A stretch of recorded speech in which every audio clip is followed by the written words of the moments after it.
Hi everyone, welcome back to Chem Help ASAP. In this problem set video, we are going to work problems where we first calculate the number of protons, neutrons, and electrons for elements and their various isotopes. Then we are going to focus on problems with the electrons. So we are going to fill some orbital energy diagram levels. We are going to do some electron configurations first without the noble gas shortcut and then with the noble gas shortcut. Now I will put a small periodic table up on the screen, but I do recommend having your own in front of you. Let's get started. Let's start by calculating the protons and neutrons for the three isotopes of hydrogen. We are given both the mass number and the atomic number for these isotopes. However, sometimes the atomic number will be left off since we can find that on the periodic table. Starting with our first isotope of hydrogen. The number of protons is simply the atomic number. So this isotope of hydrogen has 1 proton. Now for the number of neutrons. Remember, we want to take the mass number and subtract the atomic number.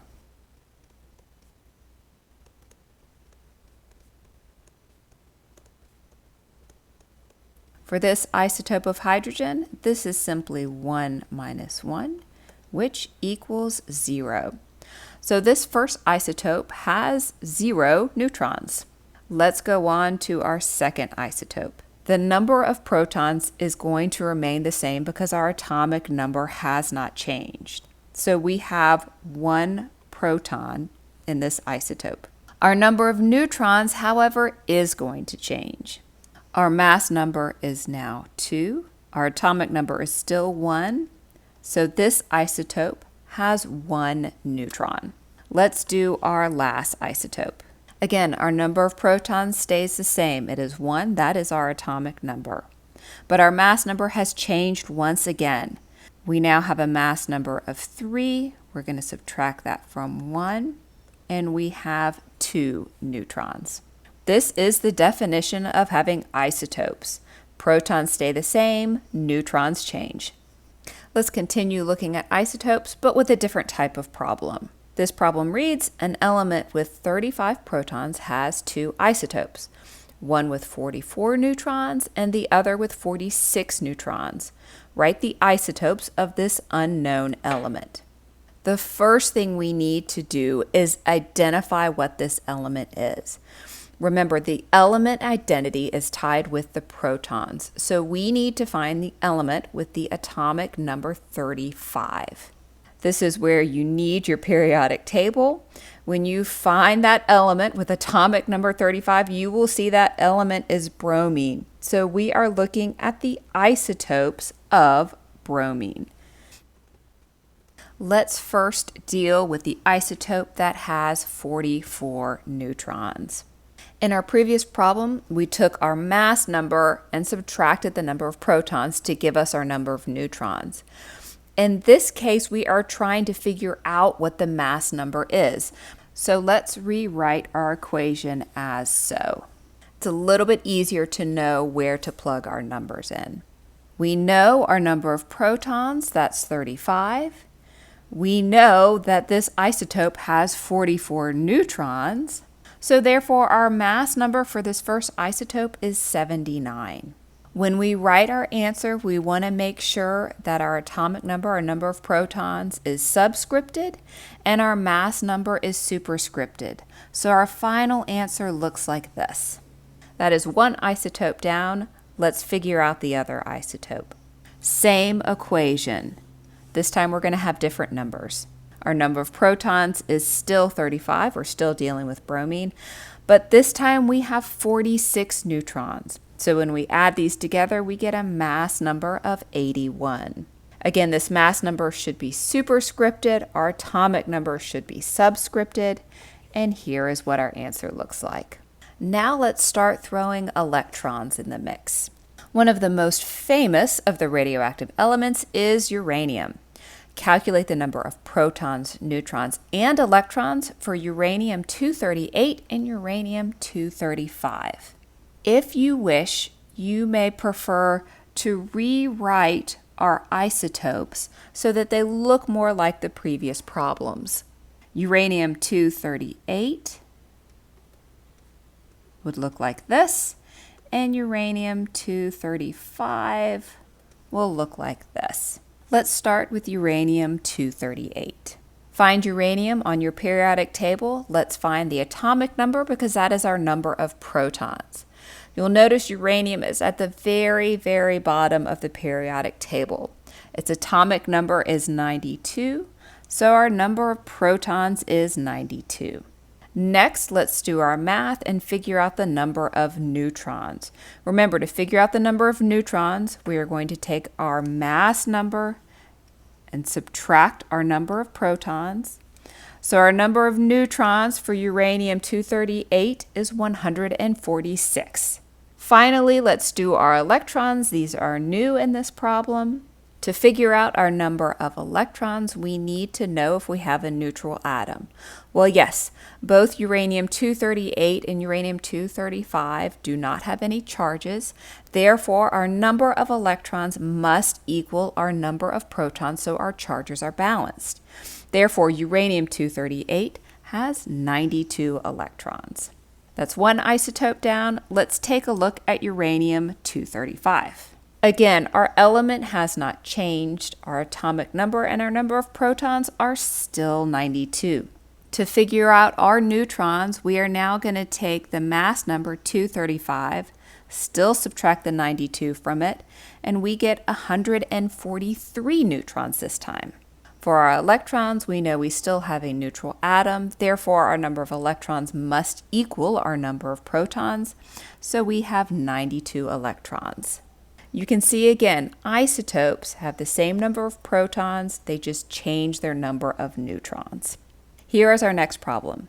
Nickel has 4 major isotopes: nickel-58, nickel-60, nickel-62, and nickel-64.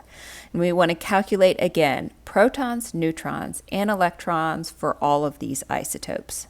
If you like, you can rewrite all of these isotopes like so. Here is nickel-58,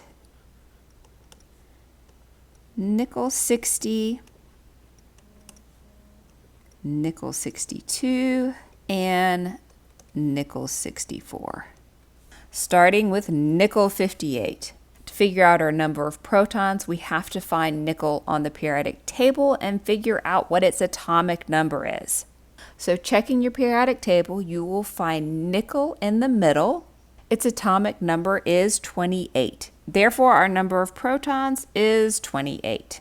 Now let's calculate our number of neutrons. We will take our mass number, we will subtract our number of protons, and we get 30 neutrons for nickel-58.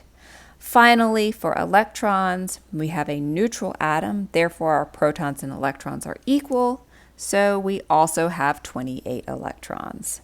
Nickel-60, our protons are still 28. Now we're going to subtract 60 from 28. That gives us 32 neutrons. We still have a neutral atom, so our electrons remain at 28. Third isotope, nickel-62. Protons stay at 28. For neutrons, we're going to subtract 62 from 28. That gives us 34 neutrons. We still have a neutral atom, so our electrons are 28. Last isotope, nickel-64. Protons are still 28. Now we're going to subtract 64 from 28. That gives us 36 neutrons.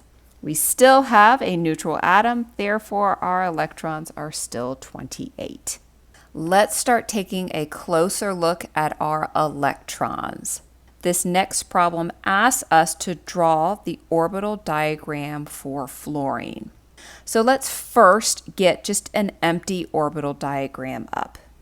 Next, let's find fluorine on the periodic table. Fluorine is on the right-hand side of the periodic table. It is a halogen. It is right here. How many electrons does fluorine have? Well, we can see that its atomic number is 9. It is a neutral atom, so we have 9 electrons. Let's start filling from our lowest energy orbital. That is our 1s orbital. Each orbital, of course, can hold 2 electrons. They are going to be spin up and spin down. So let's put 2 electrons in our 1s orbital. There we go. Now we have 2 electrons taken care of. That completely fills our 1s orbital. Now we need to move to the next highest orbital. That is going to be our 2s orbital. Again, it can hold 2 electrons, 1 spin up, 1 spin down. Let's put 2 electrons in our 2s orbital. Now we have taken care of 4 electrons. We have 5 more to go. With 2 electrons, our 2s orbital is completely filled. We need to go to the next highest orbital. That is going to be our 2p orbital. Now remember, there are 3 degenerate orbitals in the 2p orbitals. This is why with the 2p we have 1, 2, 3 spaces. If possible, electrons prefer to have an orbital to themselves. So let's put 1 electron in each of the 2p orbitals. I'm going to make each of these electrons spin up, but you could also make them spin down. It doesn't matter. We have now taken care of 7 of our 9 electrons. We have 2 more electrons to go. You may be tempted to put electrons in the 3s orbital. However, our 2p orbitals are not yet filled, so we cannot go to the next energy level. What we will do is we will start to pair electrons in the 2p orbitals. I only need to put 2 in, so I will pair up the first 2 orbitals in the 2p. That should be all 9 of our electrons, but let's double check. We have 2, 4, 6, 8, 9 electrons. That is our complete orbital diagram for fluorine. Let's do a little bit larger atom. Now we want an orbital diagram for magnesium. Let's get a blank orbital diagram up. Here we go. And now let's find magnesium on the periodic table. Magnesium is a metal. It's going to be on the left. Here it is right here. Now let's find how many electrons magnesium has. You can see its atomic number is 12. We have a neutral atom, so we have 12 total electrons. Let's start filling our orbital diagram. Starting with our 1s, we know we can put 2 electrons in there. That orbital is now full. Let's move up to the 2s. We can also put 2 electrons in. We have taken care of 4 total electrons. Our 1s and our 2s orbitals are filled. Now let's go on to our 2p's. Again, just like we talked about with fluorine, let's first put 1 electron in each of our 2p's, because that's how they prefer to be. That takes care of 3 electrons. However, we have a total of 12 electrons. So these 2p electrons, while they would prefer to have their own orbital, they are going to have to share because we have more electrons. So let's pair up all of our 2p orbitals, and we will have 2, 4, 6 total electrons in our 2p orbital. We have now used 10 total electrons. We have 2 more to go. Our 3 2p orbitals are completely filled. They cannot take any more electrons. So now we bump up to the next energy level, and we will put our last 2 electrons in the 3s orbital. We should have 12 electrons. Let's double check. 2, 4, 6, 8, 10, 12. Yes, we have 12 electrons. This is our complete orbital diagram for magnesium. Orbital diagrams are great up to a certain point, and then they just become so large that they become too cumbersome to write. So let's switch and start doing electron configurations. Starting with the electron configuration for phosphorus. Let's find phosphorus on our periodic table. It's a nonmetal, it's on the right. You can see it right here. Our atomic number is 15. We have a neutral atom, so we have 15 electrons to deal with. Now let's use our periodic table to get our electron configuration for phosphorus. We are starting in the first row. These first two columns are your s orbitals. So we will start with our 1s orbital. How many electrons? Let's see how many elements are in this row. We have 1, 2. Now, helium is a little bit different, and depending on your periodic table, helium might sometimes be written next to hydrogen, or sometimes hydrogen is on the other side of the periodic table written next to helium. But those two electrons are in the 1s orbital. And that completes our first row. Now we need to go to our second row. This is our 2s orbital. How many electrons? 1, 2. Before we have to move all the way across to the right-hand side. Those are our 2 electrons in the 2s orbital. Once we jump across to the right-hand side of the periodic table, excepting of course helium, these are now our p orbitals. Let's count across and see how many p electrons we have. 1, 2, 3, 4, 5, 6. So we have completely filled the 2p orbitals. Have we gotten to phosphorus yet? No, so far we've only gotten to neon, so we still have more electrons to go. But we have finished with the second row. Now we need to go to the third row. We're back to our s's, but we're in the third row, so now these are our 3s electrons. How many electrons in our 3s orbital? 1, 2. To continue along this row, we have to come across to the right-hand side. That brings us to our 3p electrons. Now we're getting close to phosphorus, so we won't be filling all of the 3p orbitals. Let's see how many electrons are in there, though. So we will count to phosphorus. 1, 2, 3. Therefore, there are 3 electrons in the 3p orbital. Now we should have taken care of all 15 electrons, but we can double check by counting everything up. So looking at the electron configuration that we wrote, if we add 2 plus 2 plus 6 plus 2 plus 3, we get 15. And that is how many electrons are in phosphorus. Okay, let's clear off all our marks and do another electron configuration. This time we want the electron configuration for potassium.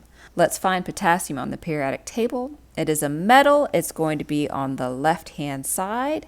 And here it is right here. Potassium has an atomic number of 19. Therefore, we have 19 electrons to deal with in this neutral atom. Just like before, we are going to use the periodic table. First row, starting with the s orbital. How many electrons? 1, 2. That's the 1s orbital filled. We need to go to the second row. This is now our 2s orbital. How many electrons? 1, 2. Now we need to switch over to the 2p electrons. Let's count them up. 1, 2, 3, 4, 5, 6. And that's it for the second row. Now we move on to the third row. We're back to the s's, except this time they are the 3 s's. How many electrons? 1, 2. We're still not at potassium yet, but we're getting there. Okay, so that's it for the 3s orbital. It's filled. Now we switch to the right-hand side of the periodic table. These are now our 3p's. Let's keep counting because we still haven't gotten to potassium yet. 1, 2, 3, 4, 5, 6 electrons in our 3p. We're almost there. We have one more electron. Notice we go to our fourth row here. This is now the 4s, and there's only the 1 electron in the 4s orbital. That is our completed electron configuration, but let's count up our electrons. Let's make sure we have 19. So we have 2 plus 2 plus 6 plus 2 plus 6 plus 1. Yes, that gives us 19 electrons. Now let's take a look at electron configurations for some of our really large atoms. For these atoms, we are going to use the noble gas shortcut. Otherwise, our electron configurations are going to use up the whole page. Our first element that we are going to do is berkelium. So the first thing we need to do is we need to find this element. It is all the way down at the bottom of the periodic table in the F block down here. Its atomic number is 97. We have 97 electrons in this element. Since we are using our noble gas shortcut, we need to figure out which noble gas is going to be appropriate for berkelium. So berkelium is part of the actinide series. Here is actinium right here. So our nearest noble gas, that's of course not ahead of berkelium, is going to be radon right here. At least that takes care of 86 of these 97 electrons. So we are starting down here in the 7th row. These are the s orbitals, so this is our 7s orbital. How many electrons? 1, 2. Now we switch over to our d electrons here. Now remember the trick about d's. D's you count back 1. So even though this is in the 7th row, these are our 6d electrons. So how many electrons in our 6d orbital? Only 1, because you will notice, based on atomic numbers, once you have taken care of actinium, you are going to come down here to thorium. But of course, we have now switched orbitals. These are now the f orbitals. So we need to count across to berkelium and figure out how many electrons in these orbitals. The rule for the f orbitals is they count back 2. So we are still in the 7th row of the periodic table. Our d's went back 1 to 6's. Our f's go back 2, so these are our 5f orbitals. Now let's count across to see how many electrons are in this 5f orbital. 1, 2, 3, 4, 5, 6, 7, 8. That puts us at berkelium, so that's all the electrons. And we have 8. Now let's double check and make sure that we have all our electrons accounted for. So radon has 86 electrons, plus 2 more, plus 1 more, plus 8 more. That gives us 97 total electrons. Aren't you glad you didn't have to start at the 1s orbital? That would have taken a while. Let's do one more of these large electron configurations. Let's do polonium. Okay, so of course the first challenge is to find polonium. It's right here. Atomic number 84. So we have 84 electrons to deal with. Let's find our appropriate noble gas. We want to make sure that the noble gas is not ahead of polonium. So even though the temptation is to use radon again, radon has more electrons than polonium. It cannot be used in the electron configuration. So we have to go back 1, and we will use xenon. So starting with xenon, that at least takes care of 54 electrons. And we come down to row 6. Okay, these are our s orbitals right here. So these are the 6s orbitals, and there are 1, 2, before of course we have to switch over to the d orbitals. Remember, d's count back 1, so there is 1 5d electron. Once we take care of lanthanum, we have to come down to cerium. Again, make sure you're watching your atomic numbers. If you go straight from lanthanum to hafnium, you have moved from atomic number 57 to atomic number 72. We need to account for those other electrons.